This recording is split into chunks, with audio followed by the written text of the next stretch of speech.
dahilanan na totoong toxic na para sa'yo ang pagnenegosyo o pagtitindahan? Atitin, meron ba niyan? Abay, meron. Siyempre, bago ko simulan ang topic na yan, pindutin mo na ang subscribe button na yan, sisi. At tayo nang magchismisan. Oh. Natawa ba kayo? Yung mga nakaraang vlog ni Ate Tintin ay panay pagpapalakas ng loob. Pero ngayon, mag-real talk tayo. At hindi yan maiiwasan, sisi. Meron talagang kailangan ng magsara. Kailangan na talagang itigil niya na ang pagninegosyo. Magpahinga muna. Pero syempre, kung gusto niyang bumalik ay pwede naman. Pero dahil nga sa tatlong bagay na ito, kaya dapat niya nang isara muna pansamantala o itigil muna ang kanyang negosyo. So ano ba ito? Paano mo malalaman na toxic na para sa iyo ang iyong negosyo? Number 1, hindi ka na makatulog. Kasi ang iyong tindahan, dahil inutang mo ang puhunan, hindi ka nakasurvive at panay ka na talaga utang. O meron ba niyan? Abay, totoo yan. Meron yan mga kasari.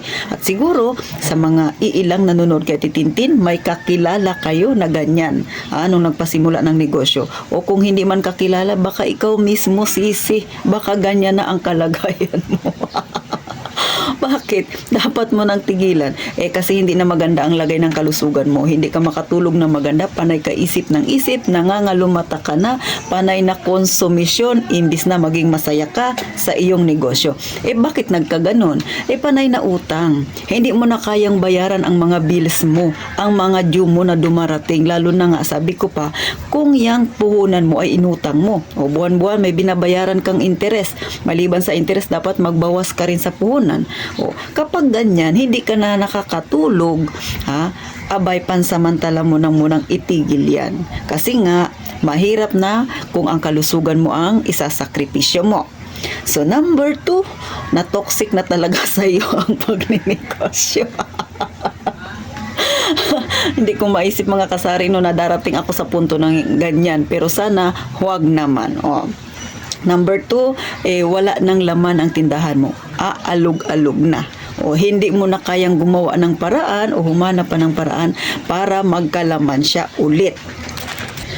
Kung baga, lahat ay nalapitan mo na, lalo na sa mga nag-uumpisa ng negosyo na utang yung kanilang puhunan, tapos dumating kayo sa ganyan, may mga bills na kayo na hindi nababayaran, tapos hindi ninyo napaganda o hindi ninyo magandang nahawakan ang pera ninyo, unti-unting lumulubog, mahirap na ninyong ibalik yung mga produkto ninyo. Ang masakit pa dyan mga kasari, kapag kasi tayo, mayroong mga ahente na nagpapa-consignment, kung baga, naiiwan yung paninda, tapos pagka naubos, babalikan nila yung naubos, yun yung bayaran mo. Paano kung yung mga ganyan na pati yung binaiwan sa yung produkto ay pati yung pera na yun na dapat mong ibalik ay nagamit mo? O isa rin yan. Kumbaga wala ka na talagang choice. Wala ka nang mapagkukunan. Baon na baon ka na sa utang. Kaya nga dyan na pumapasok yung number 1 uli. Hindi ka na nakakapagtulog ng maganda. Kasi yan yung nangyayari. So mahirap pagka ganyan na nai-experience mo na sobrang lahat ng paraan ay ginawa mo na pero wala ka nang magagawa kundi i-let go, kundi bitawan. Kasi nga patong-patong na mataas pa sa'yo ang utang mo. So ibig sabihin ganon nakalala. So kailangan magpahinga muna tayo. Kasi hindi pwede na mananatili ka sa ganong sitwasyon. Kasi nga ang mangyayari niyan, maalalagay sa alanganin ang iyong kalusugan. Kaya dapat let go mo na yan, magpahinga muna. Syempre, kasi nga nagiging toxic na sa'yo ang iyong negosyo. Pangatlo, real talk pa rin ito mga kasari. Wala kang suportang nakukuha sa pamilya mo. Di ba? Merong mga ganyan mga kasari. Nung nag-umpisa ng negosyo, nandiyan yung support ng pamilya niya. Sige, ganyan-ganyan.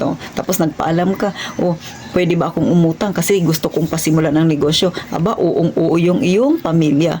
Ngayon, nung hindi nakasurvive ang iyong negosyo, imbis na damayan ka, sinisi ka pa. So, mahirap yun. Sasabihan sa'yo na, kasi ikaw hindi mo pinag-isipan ng maigi kasi utang-utang ka. Samantalong na nag-umpisa ka, sinabi mo naman sa kanila, humingi ka naman ng pahintulot. So, mahirap yun, sisi, kasi haharapin mo yung problema na ikaw na mag-isa. Kaya, kapag ganyan na ang sitwasyon ng iyong tindahan, panay ka na utang, lampas na sa height mo ang utang mo, hindi ka na makatulog, yung mga due date mo, mga bills mo dumarating, hindi mo na kayang bayaran, tapos gustong-gusto gusto mo nang ayusin yung iyong negosyo, pero nag-iisip ka na mangutang na naman, pero wala kang mautangan kasi nga panay ka na utang at hindi mo rin sigurado kung kaya mo pang ibalik ang iyong negosyo, ay huwag na. Ibig sabihin yan, let go muna. Ibig sabihin yan, magpahinga ka muna.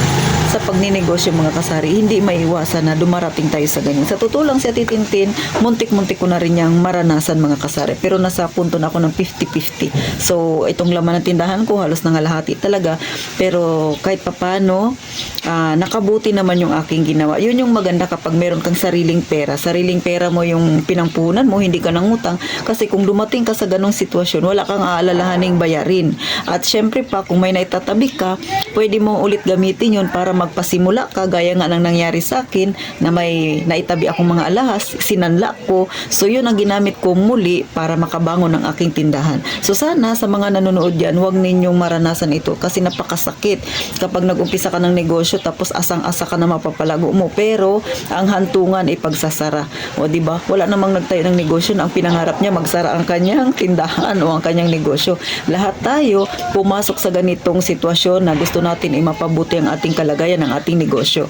So, sa mga nagbabalak dyan na magkaroon ng tindahan, kaunting ingat, kaunting pagmamatsyag, kaunting disiplina, lalo na sa paghawak ng pera ng iyong negosyo mga kasari. So, talagang lagi tayong maging ganun. Di baling sabihan ka ng kuripot, basta ang gawin mo, i-secure mo ang iyong negosyo. Kasi yung negosyo, malaki ang maitutulong yan sa atin kapag tayo ay marunong ding tumulong sa ating negosyo. So, hanggang dito na lang mga kasari. Sana po kahit papano yung iba dyan, nakakapag-isip na ba? Gusto mo na bang bitawan?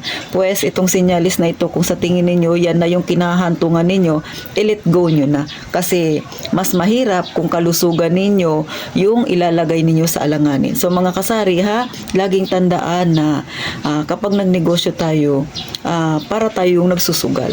Pero sa pagsusugal natin na ito, na itinaya natin lahat ng sipag natin, ang tiyaga natin, sikapin na ingatan talaga natin na ang pera natin ay huwag mawalda sa kung saan-saan. Ang pera ng negosyo ay dapat sa negosyo lang. So hanggang dito na lang mga kasari.